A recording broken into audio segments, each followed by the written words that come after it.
Hello everyone, আজ আমি পাউরুটি দিয়ে পুডিং তৈরি করব। চলুন কিভাবে করেছি দেখিয়ে দিই। ফার্স্টে আমি দুধ নিয়েছি, চিনি, ডিম, ভ্যানিলা, পাউরুটি। তারপরে একটা পাত্রের মধ্যে 2-3 চামচ চিনি দিয়ে দেবো, 1 ফোঁটাখানি জল দিয়ে দেবো, দিয়ে চিনি ক্যারামেলটা তৈরি করে নেব। দেখুন তৈরি হয়ে গেছে। এবার যে পাত্রে পুডিংটা তৈরি হবে সেই পাত্রে আমি ঢেলে নেবো চিনি ক্যারামেলটা। তারপরে মিক্সিতে কুচানো পাউরুটি দিয়ে দেবো, তারপরে দুটো ডিম দিয়ে দেবো, তারপরে দুধ দিয়ে দেবো, দিয়ে অল্প একটু চিনি দেবো, তারপরে 1 ফোঁটাখানি ভ্যানিলা দিয়ে দেবো, দিয়ে মুখ বন্ধ করে মিক্সিতে পেস্ট বানিয়ে নেবো। দেখুন পেস্ট বানানো হয়ে গেছে। এবার যে পাত্রে চিনি ক্যারামেলটা ঢালা ছিল সেই পাত্রে আমি মিশ্রণটা ঢেলে নেবো।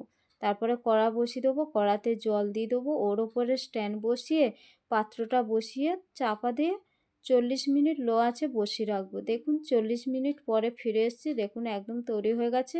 এবার ছুরির সাহায্যে আমি সাইডে কেটে নেবো, তারপরে একটা প্লেটে ঢেলে নেবো। দেখুন কেমন হয়েছে অবশ্যই কমেন্ট বক্সে লিখে জানাবেন। এবার আমি কেটে দেখাই কেমন হয়েছে। দেখুন পুরো নরম রসালো সফট।